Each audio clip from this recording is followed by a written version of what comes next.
Vamos a abrir la Biblia, hermanos, para leer la palabra de Dios en el libro de Éxodo. Recuerde que estamos estudiando este libro de la Biblia, versículo a versículo. Nos encontramos en el capítulo número 6, en la parte final. Y vamos a leer ahora los versículos que corresponden en la continuación de este estudio. Vamos a leer los últimos versículos del capítulo 6 y los primeros versículos del capítulo 7. Dice la palabra de Dios en Éxodo capítulo 6, versículo 28. Cuando el Señor habló con Moisés en Egipto, le dijo: yo soy el Señor. Habla con el faraón, rey de Egipto, y comunícale todo lo que yo te diga. Pero Moisés se enfrentó al Señor y le dijo: ¿y cómo va a hacerme caso el faraón si yo no tengo facilidad de palabra? Toma en cuenta, le dijo el Señor a Moisés, que te pongo por Dios ante el faraón. Tu hermano Aarón será tu profeta. Tu obligación es decir todo lo que yo te ordene que digas. Tu hermano Aarón, por su parte, le pedirá al faraón que deje salir de su país a los israelitas. Yo voy a endurecer el corazón del faraón, y aunque haré muchas señales milagrosas y prodigios en Egipto, él no les hará caso. Entonces descargaré mi poder sobre Egipto con grandes actos de justicia. Sacaré de allí a los escuadrones de mi pueblo, los israelitas. Y cuando yo despliegue mi poder contra Egipto y saque de allí a los israelitas, sabrán los egipcios que yo soy el Señor. Moisés y Aarón cumplieron al pie de la letra las órdenes del Señor. Cuando hablaron con el faraón, Moisés tenía 80 años y Aarón 83. Hasta ahí dejamos la lectura. Pueden tomar sus asientos, por favor.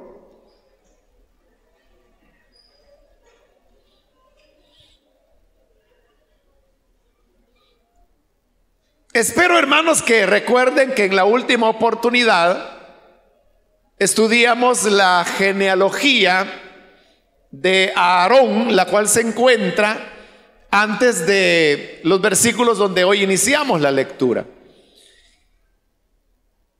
En los libros del Antiguo Testamento existe una costumbre, y es que cada vez que se presenta una genealogía, después de la genealogía se repiten las palabras que se habían dicho antes de la genealogía, con el propósito que el lector comprenda que hay una continuación de la historia que se estaba relatando antes que la genealogía fuera presentada y que encuentra su continuación después de la genealogía. Por eso se repiten los versículos. Eso usted lo puede encontrar en el versículo 10, por ejemplo. Comparemos esos versículos que están antes de la genealogía con los que están después de la genealogía. Vea, el versículo 10 dice: entonces el Señor habló con Moisés y le dijo. Ahora mire el 28. Cuando el Señor habló con Moisés en Egipto.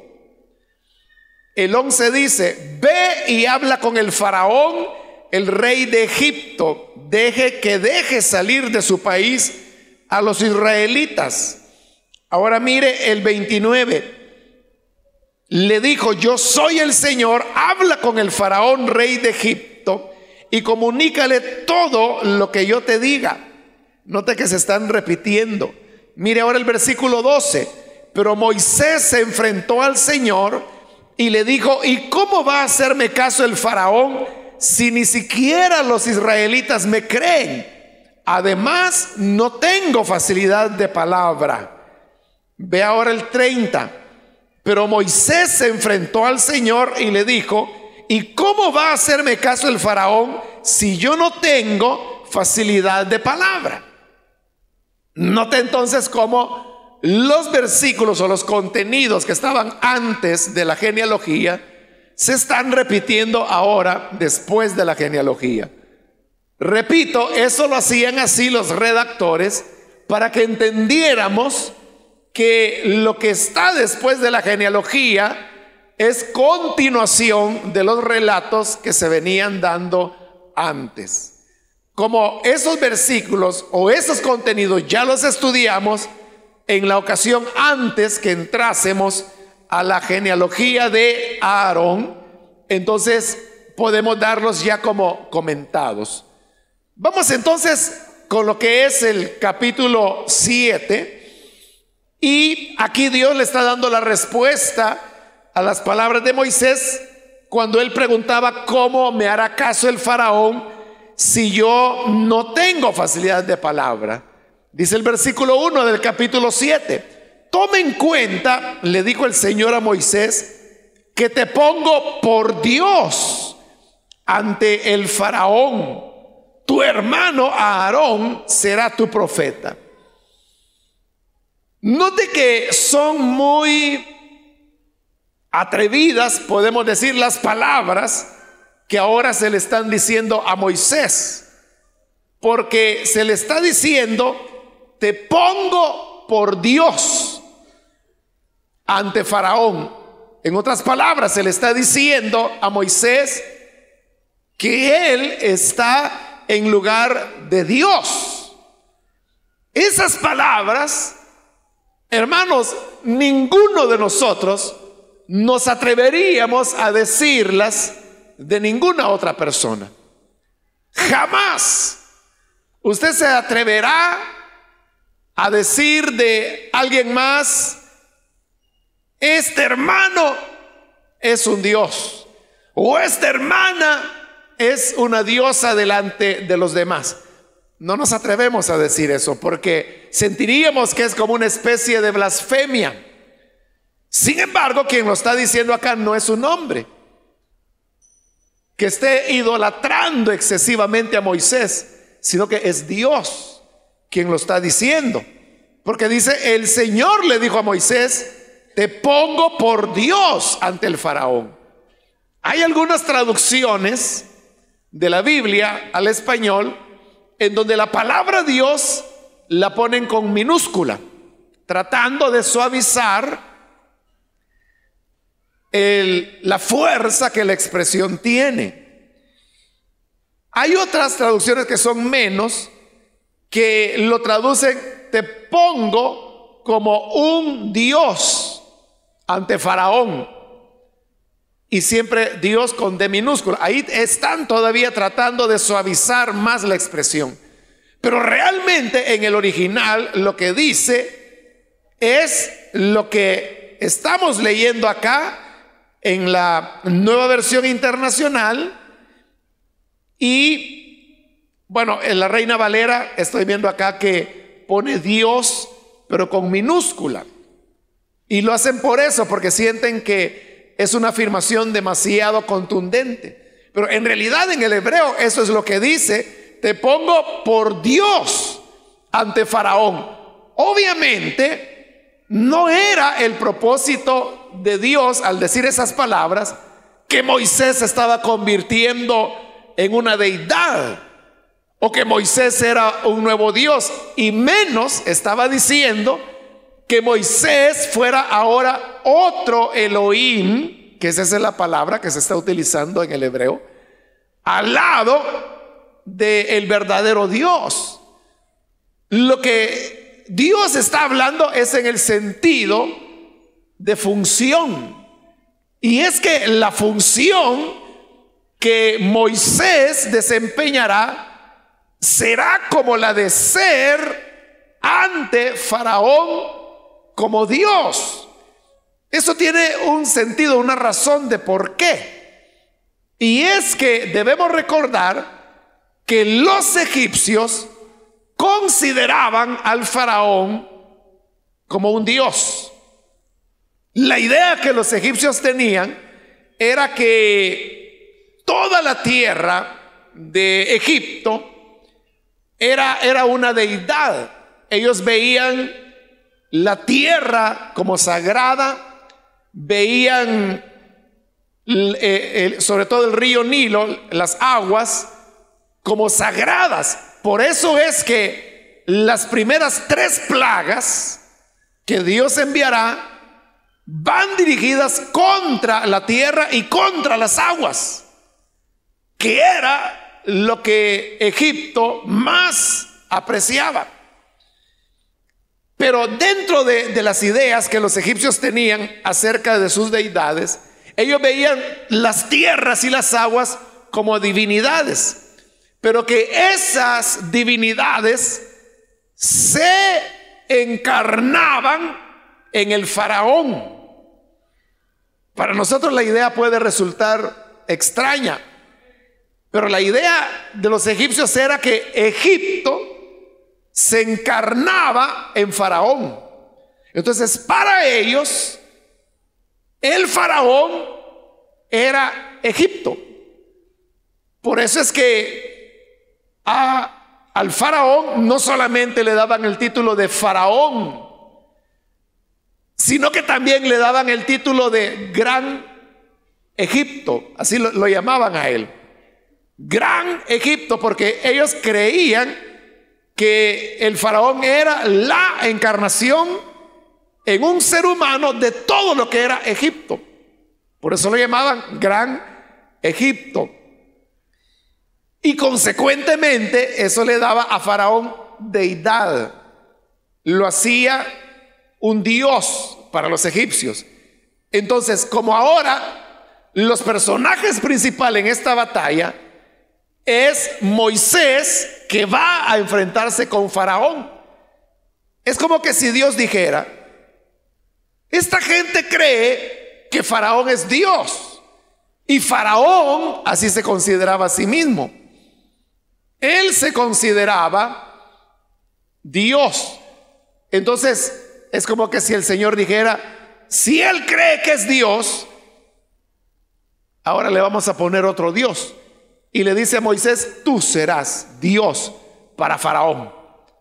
Con lo cual está diciendo que faraón estaría por debajo de Moisés, porque al decirle: te pongo por Dios para faraón, entonces le está diciendo: faraón tendrá que verte hacia arriba a ti.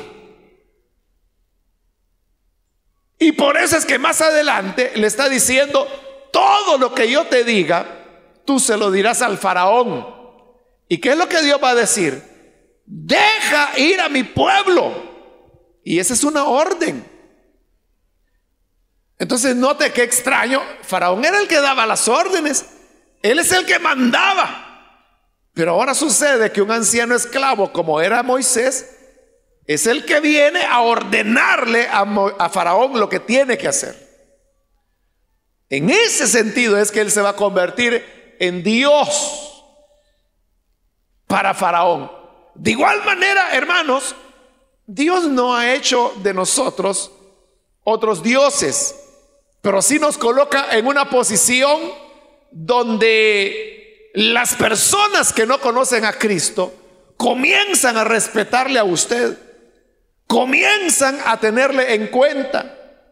Claro, ellos no dicen: este hombre es Dios, esta mujer es una diosa. No, pero ellos saben que el único Dios verdadero está detrás de usted,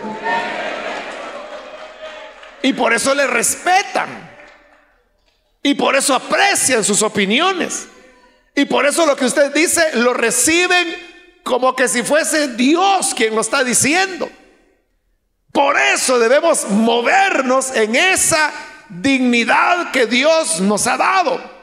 No somos dioses, pero la gente puede llegar a vernos así. Entonces actuemos de tal manera que nuestra vida honre al único y verdadero Dios, en lugar que la gente llegue a pensar que somos representantes de Dios, pero que estamos llevando una vida totalmente desastrosa. Pero le dice además: tú serás Dios para Faraón, tu hermano Aarón será tu profeta. Y le explica cómo es eso que Aarón será profeta. Versículo 2: tu obligación es decir todo lo que yo te ordene que digas.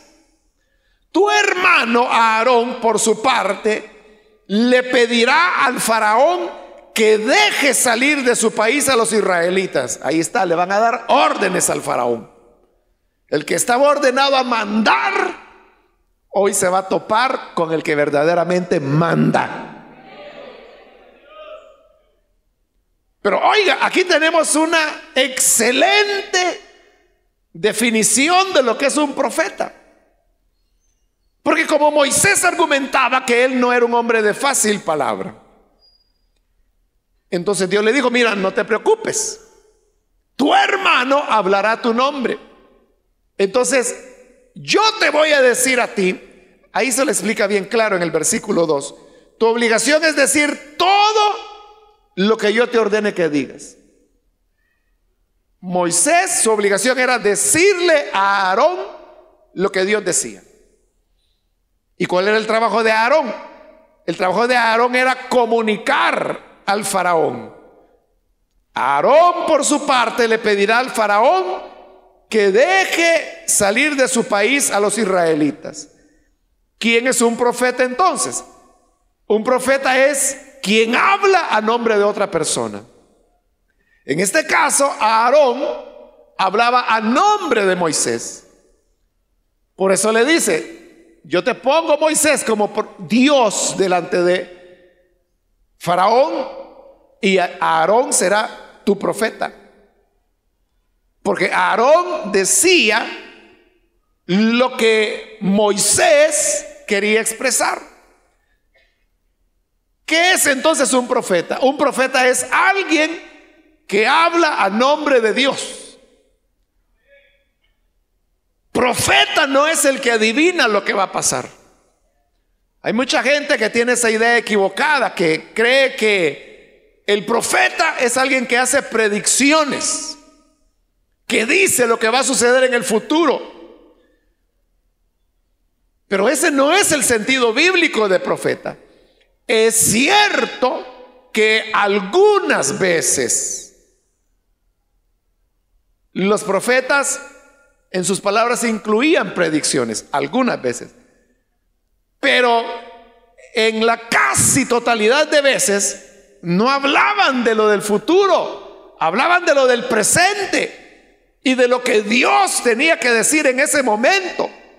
Entonces, el profeta es alguien que habla para nosotros hoy y nos dice lo que Dios quiere que oigamos. Habla a nombre de Dios, expresa las palabras de Dios. Mientras más fiel es esa persona en comunicar las palabras de Dios, mejor profeta será. Ese es tu deber, decirle a Faraón las palabras que Moisés te dice. El profeta es entonces el que habla a nombre de Dios. Continúa y dice en el versículo 3: yo voy a endurecer el corazón del faraón, y aunque haré muchas señales milagrosas y prodigios en Egipto, él no les hará caso. Antes de comentar esto que acabamos de leer, quiero decirle que la objeción de Moisés, que acabamos de leerla en el versículo 30 del capítulo 6, que él no era de fácil palabra, que es tercera vez que la está diciendo ya. Esa es la última vez que Moisés pone objeciones delante de Dios. De aquí en adelante, ya Moisés no vuelve a cuestionar a Dios, ni a decir que él es una persona inadecuada para la misión. A partir de aquí, Moisés abraza la misión de Dios y la va a defender. Y cuando el pueblo de Israel decaiga y se rebele, será Moisés quien los exhortará a creerle a Dios y a seguir adelante, porque ahora Moisés ha encarnado, ha tomado ya el proyecto de liberación de Dios. Primero, lo que Dios hizo fue presentarle una visión a Moisés, que era la visión de libertar al pueblo. Visión que Moisés rechazó. Entre otras razones, como ahí lo decía, porque él no tenía facilidad de palabra. Pero Dios continuó insistiendo con él, hasta que llegó un momento en que Moisés llegó a tener la visión de Dios. Pero a partir de aquí es la visión la que tendrá a Moisés. Porque no es lo mismo que una persona tenga una visión. Otra cosa es que sea la visión la que tiene a esa persona. Los que hacen la obra de Dios y transforman las realidades y las vivencias de la iglesia no son los que tienen una visión, son aquellos a quienes la visión tiene. Y a ese punto ha llegado ahora Moisés. Moisés ya no es alguien a quien Dios le presentó una visión. Moisés ya no es alguien que tiene una visión. A partir de este momento, la visión tiene a Moisés. La visión lo tiene atrapado. Moisés está totalmente sumergido en la visión. La visión lo posee, la visión lo llenará, lo apasionará. Será la razón de su vida. Mientras no se llegue en todo llamado hay dos voluntades: la voluntad de Dios y la voluntad del hombre. Y en el llamado, Dios llama al ser humano a que haga la voluntad de Dios. El hombre tiene entonces que encarrilarse en esa visión de Dios, en esa voluntad de Dios. Cuando el hombre doblega su voluntad personal y la somete a la voluntad de Dios, allí es donde las cosas están listas para un llamado, para una misión que Dios tiene para esa persona. A ese punto ha llegado ahora Moisés. Mientras no hay el sometimiento de la voluntad personal a la voluntad de Dios, no puede la misión desarrollarse. Pero como ya Moisés llegó a ese punto, usted puede ver que a partir de este capítulo 7, que ya hemos comenzado a comentar, aquí arranca ya la acción. Aquí vienen ya las primeras plagas. Ya la acción liberadora de Dios está en camino, pero porque ya el hombre que Dios escogió, la visión lo tiene ya. Y le está diciendo las dificultades: voy a endurecer a Faraón, y aunque yo haré muchas señales milagrosas y prodigios en Egipto, el Faraón no les hará caso. Pero oiga esto: entonces descargaré mi poder sobre Egipto. Con grandes actos de justicia sacaré de allí a los escuadrones de mi pueblo, los israelitas. Me encanta cómo traduce la Nueva Versión Internacional este versículo.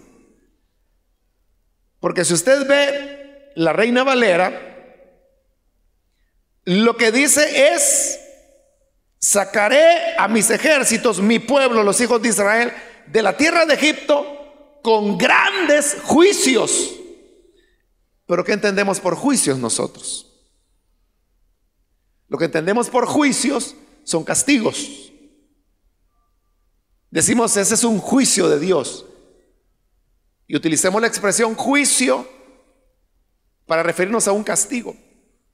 Por eso es que es mucho más actual, más acorde a nuestro lenguaje, la Nueva Versión Internacional, cuando traduce: con grandes actos de justicia sacaré de ahí a los escuadrones de mi pueblo.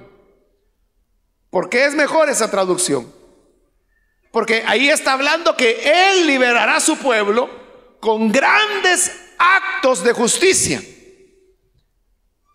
Y en nuestra mente está claro que es diferente un acto de justicia a un juicio. Porque juicio para nosotros es, ya le dije, un castigo. O juicio también puede ser una audiencia pública, donde hay un juez que va a juzgar a una persona a la cual se le acusa de algún delito. Eso le llamamos un juicio. Pero un acto de justicia, ¿qué es? Es una acción que establece justicia donde no la hay. Entonces lo que Dios está diciendo es: yo voy a libertar a mi pueblo haciendo justicia, haciendo actos de justicia. Así es como Dios actúa. Donde hay justicia, ahí está la acción de Dios. Donde hay una acción de justicia, Dios es el que está obrando. ¿Y qué es lo que iba a dar como resultado eso? Que con esos grandes actos de justicia sacaré de ahí, de Egipto, de la esclavitud, a los escuadrones de mi pueblo, los israelitas. Pero oiga cómo Dios habla de ellos. Dice: los escuadrones de mi pueblo. Y usted sabe que escuadrón es un término militar. Un escuadrón es una escuadra. Yo realmente no sé cómo es eso, hermano, de las jerarquías militares. Pero sé que una escuadra es mucho más pequeña que un batallón, por ejemplo. Pero aquí está hablando de escuadrones. Lo importante no es el número, lo importante es el término. Que le digo, es un término militar. Entonces, Dios lo que está diciendo es que lo que saldrá en libertad de Egipto son los escuadrones, sus escuadrones. Quien lee eso, hermano, entendería que la liberación se iba a dar quizá por una acción militar. Porque si no se tratara del libro de Éxodo, ni de Israel ni de Egipto, sino que habláramos de cualquier otro país y dijéramos: hay un país en algún lugar del mundo donde hay un pueblo que es opresionado, pero los escuadrones de ese pueblo saldrán en libertad. ¿Qué viene a su mente? Una guerra. Viene la idea de la lucha armada, porque está hablando de escuadrones, que es un término militar. O si se dijera pelotones, o si se dijera batallones, esos son términos militares. Eso es lo que uno se imagina. Pero ¿quiénes fueron los que salieron de Egipto? ¿Quiénes fueron los escuadrones que salieron? Bueno, aquí lo está anticipando ya. Dice: los escuadrones de mi pueblo, los israelitas. ¿Quiénes eran los israelitas? Eran esclavos. Ellos no tenían entrenamiento militar, no tenían ejército, no lo podían tener. Si eran esclavos, hermanos, habían estado por más de 400 años viviendo en Egipto y no habían tenido ejército. Ellos no sabían qué era utilizar una espada. Por 430 años, generación tras generación, nunca habían recibido entrenamiento militar. Entonces, ¿por qué Dios los llama escuadrones? Porque la fuerza donde Dios actúa es donde están aquellos en donde la complacencia de Dios está puesta. Y Dios aquí se complacía de los israelitas. Y usted sabe que Israel salió de la opresión de Egipto. Pero cuando en aquel día, después de la primera Pascua, Moisés dio la orden para salir de Egipto y comenzar la travesía hacia la nueva tierra que fluía leche y miel que Dios había prometido. Ese día salieron los escuadrones de Dios de Egipto. Pero ¿qué fue lo que salió de Egipto? No fueron soldados marchando, no fueron hombres con escudos y lanzas relumbrantes que brillaban con los rayos de aquel nuevo amanecer. No, nada de eso. ¿Qué salió? Salió gente que venía herida por el azote egipcio. Ellos venían mal comidos, pobres, sin educación, no tenían nada. De cualquiera diría, aquí vienen marchando los escuadrones de Dios. Cualquiera se imagina un desfile imponente. Porque cuando se anuncia, marchará la policía, ahí van los policías con sus uniformes y sus botas bien planchadas. Brillan sus placas, bien limpitas las llevan.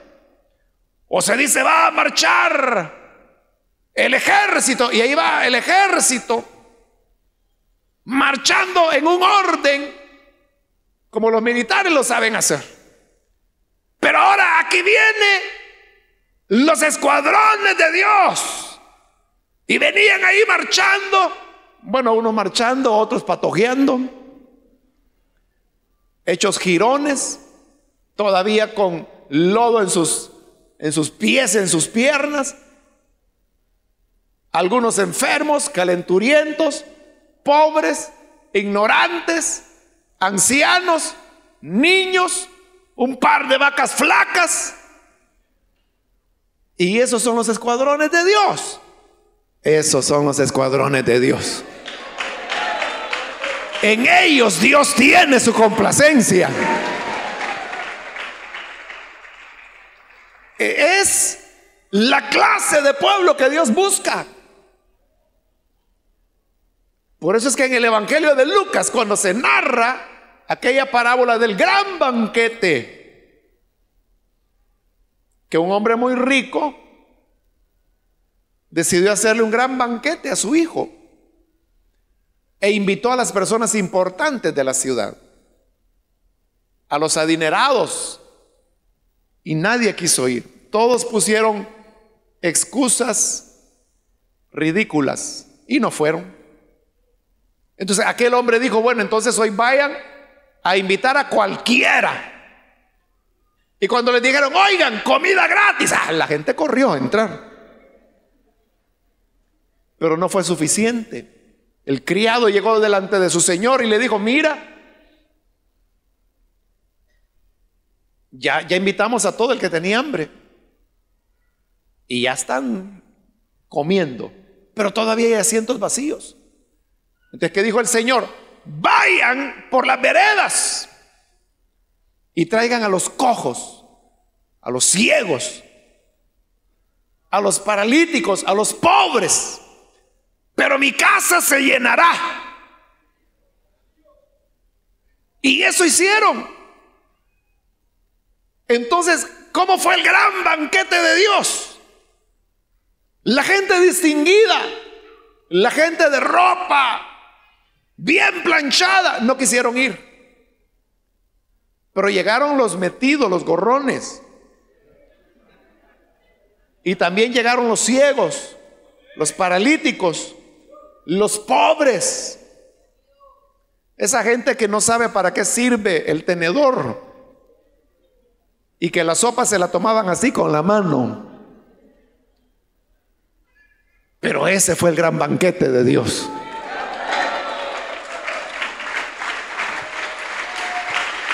Por eso, Pablo, escribiendo a los Corintios, les dice: hermanos, mírense entre ustedes. Mírense entre ustedes. ¿A dónde están los sabios? ¿A dónde están los que son poderosos?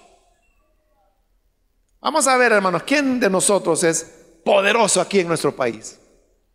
¿Quién tiene aquí el control de la economía del país? ¿Hay alguien? ¿Quién es el sabio? ¿O quién es el rico? Eso pregunta Pablo a los corintios. Y le dice: Dios escogió a lo pobre, a lo ignorante, a lo débil, a lo que no era, para avergonzar a lo que se cree ser.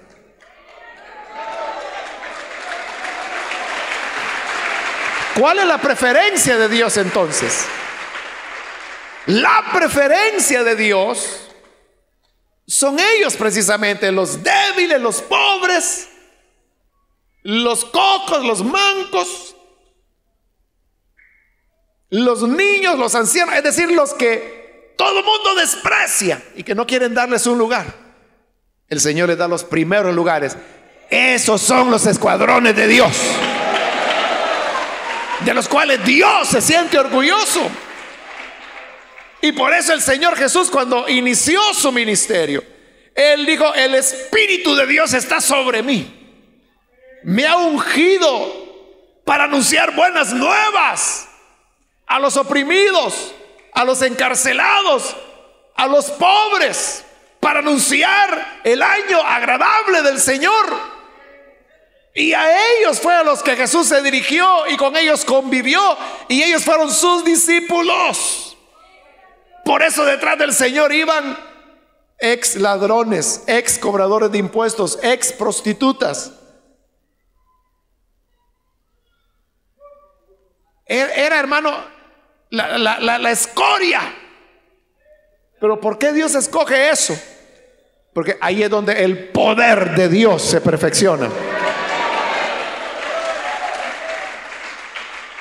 Esa es una buena noticia, hermano. Finalmente, por eso es que el Señor dijo: me ha enviado, dijo, a dar buenas nuevas a los pobres. Porque finalmente hay buenas noticias para los pobres. Si las buenas noticias nunca han sido para los pobres, las buenas noticias siempre han sido para las personas adineradas, para los que tienen mucho poder político, económico y social, que es lo mismo en el fondo de las cosas. Pero, ¿y para el pobre cuándo hay buena noticia?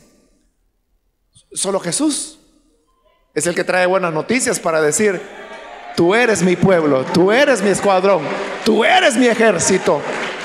A ti te he escogido para avergonzar a lo que se cree ser algo. No al poderoso, sino que al débil. No al sabio, sino que al ignorante. Entonces es con nosotros el trato de Dios.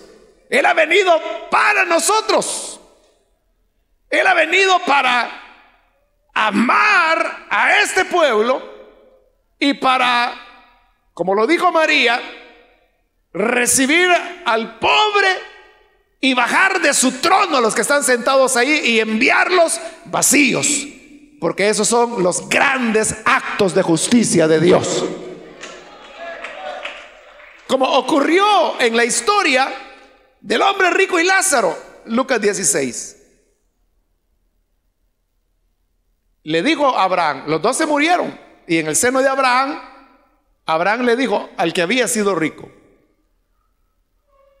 tuviste tus bienes en la tierra y disfrutaste de ellos, así que allá en la tierra te diste la gran vida, pero ahora aquí tú eres atormentado. Pero este Lázaro, allá le tocó aguantar hambre, enfermedad, los perros venían y le lamían las llagas, pero hoy aquí él es consolado. Esos son los grandes actos de justicia de Dios. Y por eso le está diciendo a Moisés: el faraón se endurecerá en su corazón, pero con grandes actos de justicia yo lo voy a libertar. Voy a libertar a los escuadrones de mi pueblo, los israelitas.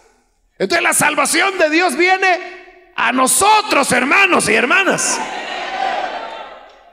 Por eso dijo el Señor: felices los pobres, porque heredarán la tierra. Y los que ahora tienen la tierra serán enviados vacíos, como dice el Evangelio de Lucas, porque son los grandes actos de justicia de Dios. Pero ve ahora el versículo 5: y cuando yo despliegue mi poder contra Egipto y saque de allí a los israelitas, sabrán los egipcios que yo soy el Señor. Porque recuerde lo que le dije desde que iniciamos el estudio de Éxodo. Yo le dije que el libro de Éxodo no es nada más que la respuesta a una pregunta, que es la pregunta que Faraón hizo, que ya la hizo, ya pasamos por ahí. Le preguntó a Moisés: ¿y quién es el Señor? Hoy Dios está diciendo: sabrán quién es el Señor cuando yo saque, cuando despliegue mi poder contra Egipto y saque de allí a los israelitas. Pero ¿qué significaba sacarlos? Significaba libertarlos. ¿Dónde Dios se da a conocer? ¿O cómo Dios se da a conocer? Se da a conocer en sus actos de liberación, en sus actos de justicia, porque eso dice ahí: cuando los saque, cuando los libere, sabrán los egipcios que yo soy el Señor. Porque el faraón preguntó: ¿quién es el Señor? El Señor es el que da libertad al cautivo, el que hace justicia al oprimido. Y cuando Dios hace eso, cuando Dios liberta, cuando Dios hace una obra de justicia, ahí Dios se está revelando. Ahí es donde el ser humano lo conoce y comprende que Dios es un Dios de justicia. Terminamos los versículos 6 y 7, donde dice: Moisés y Aarón cumplieron al pie de la letra las órdenes del Señor. Cuando hablaron con el faraón, Moisés tenía 80 años y Aarón 83. ¿Por qué se nos dan las edades de ellos? Porque la ancianidad, como le llamamos nosotros, era muy valorada dentro del pueblo de Dios. Mientras más edad una persona tuviera, se la consideraba más sabia. Y por eso se está diciendo ahí que cuando, porque hasta ahí, hermano, hasta el versículo 7, ahí podríamos decir termina la introducción de Éxodo. Y luego a partir del versículo 8, que con la ayuda de Dios vemos la próxima semana, comienza ya la narración de los grandes actos de justicia de Dios, y que van a terminar con la liberación. Y en esa liberación dice: allí conocerán quién es el Señor. Conocerán que es un Dios de justicia y un Dios que liberta. Pero apenas van a comenzar las cosas. Y Moisés tiene 80 años y Aarón 83. El mensaje que se nos está transmitiendo es: estaban en la mejor edad para emprender una obra tan grande. Por eso es que nosotros no tenemos que despreciar a los ancianos. Hermano, porque una persona de 80 años lo que quiere es morirse ya. ¿Pero por qué se quiere morir? Porque dice, no, yo ya viví lo suficiente, lo que tenía que hacer ya lo hice. En el pueblo de Dios era lo contrario. Era cuando venía la mejor etapa de la vida de las personas. Así que hermano o hermana, si usted tiene 80 u 83 años, felicitaciones. Está en la mejor etapa de su vida. Así es. No mire hacia atrás. Porque cuando usted ve a un muchacho de 20 o a una señorita de 20, usted dice, ay, esta persona tiene la vida en sus manos. No, esa persona no tiene nada en la vida. Es un inmaduro, una inmadura que anda rebotando para arriba y para abajo. Pero usted ya pasó por todo eso. Usted que tiene 80 u 83, usted es quien tiene la vida en sus manos. El mejor tiempo para servir a Dios. ¿Por qué no buscó Dios a uno de 20 o uno de 30? Acuérdese de Génesis. Dios usaba a las personas cuando tenían edades avanzadas. Abraham lo llamó de 90. En los momentos cuando Dios le habla a Isaac, es cuando ella es un anciano. Jacob era de más de 100 años cuando se entrevista con el faraón en Egipto. Y la mejor época de José, el hijo de Jacob, es en su vejez. Y así seguirá la historia. Luego viene Josué. Tenemos una idea equivocada acerca de Josué porque nos imaginamos a Josué en el libro de Josué como un joven. Y Josué andaba alrededor de 80 años cuando comenzó la conquista de la tierra prometida. Él no era un joven porque Dios no usa jóvenes. No los usaba. Esa era la norma en Israel. Así que mi hermano y mi hermana de 70 o de 80 años, apenas viene lo grande que Dios quiere hacer con usted. Amén. Termino solamente repitiendo la idea principal, y es que Dios es un Dios de justicia, que hace grandes obras de justicia, y en esas obras de justicia Él se manifiesta. Las personas, hermanas, ya están aburridas y cansadas de tanto bla, bla, bla. Ya la gente está aburrida que les hablen de religión, de iglesias, de la Biblia. Ya la gente ya no le cala eso. Pero cuando los hijos de Dios hacen grandes obras de justicia, están haciendo la voluntad de Dios, y ahí es cuando creen en Dios. Creen en Dios. Entonces seamos verdaderamente hijos de Dios. Y si ese Dios se revela, se manifiesta, cuando Él liberta y cuando hace obras de justicia, hagamos nosotros también obras de liberación y de justicia, porque en eso las personas sabrán que verdaderamente somos hijos de Dios. Vamos a orar, vamos a cerrar nuestros ojos.